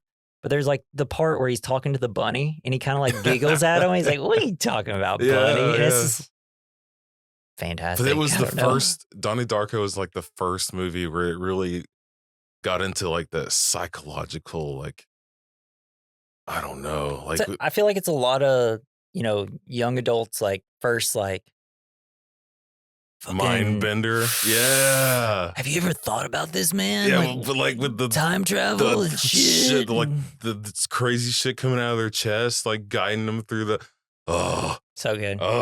can't wait. We're doing it. We're gonna do it. We're gonna Does do the Dirty Harry. have any of that? No. No. I can't wait to watch Dirty I say Harry. we should do this week Dirty Harry, and the week after, or next week Dirty Harry, the week after that Orange County, the week after that Donnie Darko. Sound good? I'm down. Let's All do right. Let's see if I can remember any of that. it. Good So, thing yeah. it's recorded. Yeah. Join us next week for Dirty Harry. We're gonna wrap this some bitch up. We're gonna get dirty. Thank you for listening. Send us some damn fan mail. Link in the description. Email at the bottom of the description. We recommend mailbag@gmail.com. Leave us some reviews. We also definitely got another listener. So thank you. If you are new here, preach. Preach. Preach. That's I've appreciated. never heard that before. Yep. That's so fun. Just did it for the first time right now. Big W. So get ready for our merch where we just say preach. Preach. Preach. Well, how do you spell it? Preesh? I can't even spell appreciate anyway, so don't ask me. Me and the Zodiac have something in common. We can't spell. But yeah, we'd love to hear from you. Please leave some reviews and stuff like that. Tell friends about it. Be like, hey, Hey. listen to these assholes. I'm listening here. You want to listen to a movie about a serial killer and a bunch of jokes? Then here you go. I'd also like to thank Joey Prosser for our intro and outro music. You can follow him at Mr. Joey Prosser on X. And this has been the We Recommend podcast. I've been Jesse. I've been Jason. I just want to look this podcast in the eyes and know that it's a podcast. Bye. Nice. I don't know.